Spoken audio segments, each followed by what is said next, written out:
Dear students, welcome you once again to my daily grammar class. দেখো, আজ একটা খুব গুরুত্বপূর্ণ ক্লাস নিয়ে তোমাদের কাছে হাজির হয়েছি এবং সেটি হলো SHEEPC, SHIPC এবং SIPC এই তিনটি শব্দের মধ্যে পার্থক্য কি? দেখো, উচ্চারণগত দিক দিয়ে তো এদের কোনো পার্থক্য নেই, একই উচ্চারণ তিনটি শব্দের, কিন্তু অর্থগত দিক দিয়ে এদের মধ্যে একটা বিরাট পার্থক্য আছে।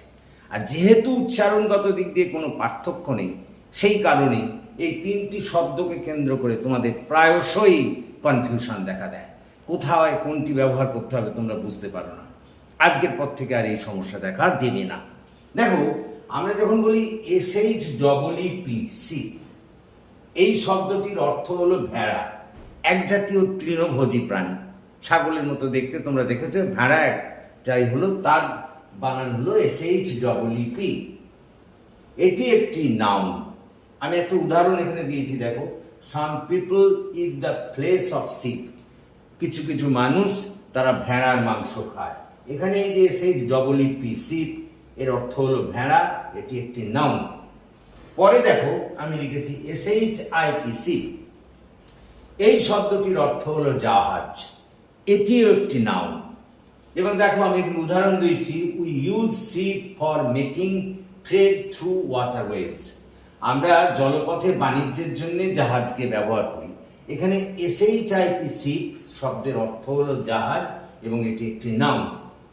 তারপরে আমি দেখো দিয়েছি SIPC।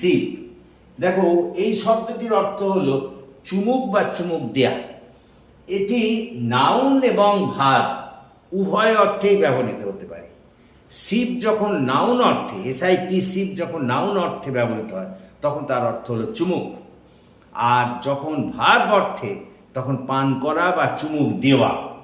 দেখো, আমি এখানে দুটোই অর্থ দিয়েছি, SIPC এর দুটোই উদাহরণ দিয়েছি। I took a sip of my hot coffee to get energy। এখানে যে SIP, এই সিপটা হলো কিন্তু নাউন, অর্থাৎ আমি আমার গরম কফিতে চুমুক দিলাম এনার্জি পাওয়ার জন্য।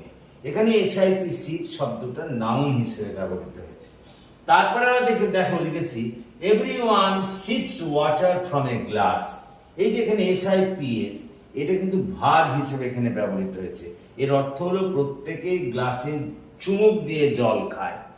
তাহলে আশা করি তোমরা বুঝতে পেরেছো SHEEP শিপ, SHIP এবং SIPC এই তিনের মধ্যে পার্থক্য কি। আজ পর থেকে আর কোনো অসুবিধে হবে না।